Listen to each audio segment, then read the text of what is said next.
Hi, Lou here, and I'd like to talk briefly about popularity. Popularity in all kinds of creative endeavors, but popularity in games in particular.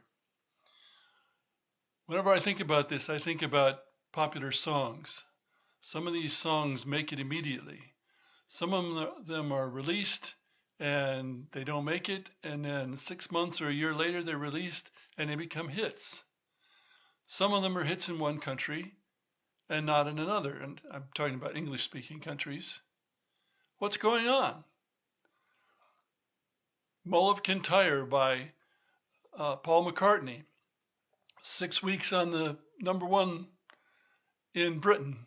I've never heard it played in the United States. What happened? I don't know.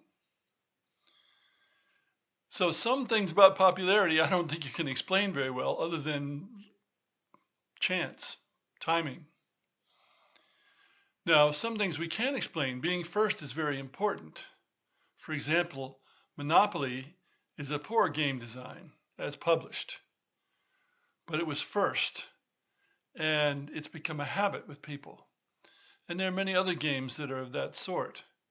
They may not be the best game of that type, or the whole type may not be very good in the case of Monopoly, but they prosper nonetheless.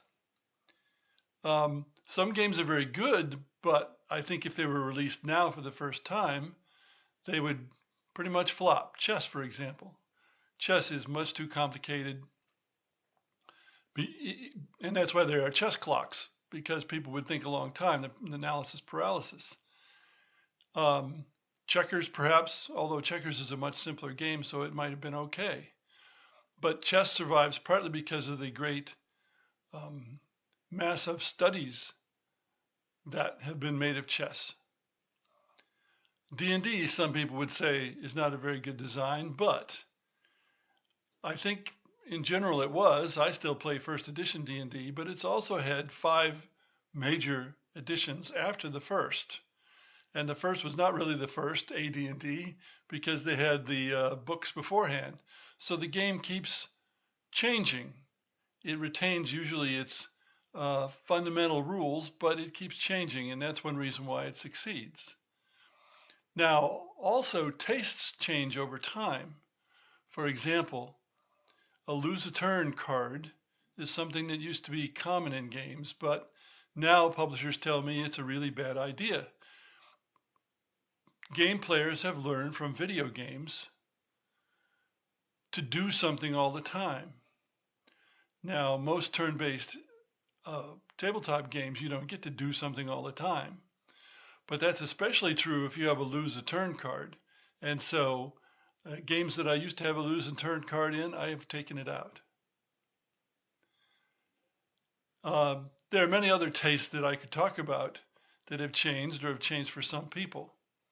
Player elimination. Let's do one more. Player elimination used to be regarded as okay, normal. Now it's very much a no-no. And I can't remember the last time I started to design a game that had player elimination, unless there were just 2 players. And then, of course, player elimination amounts to 1 player resigns.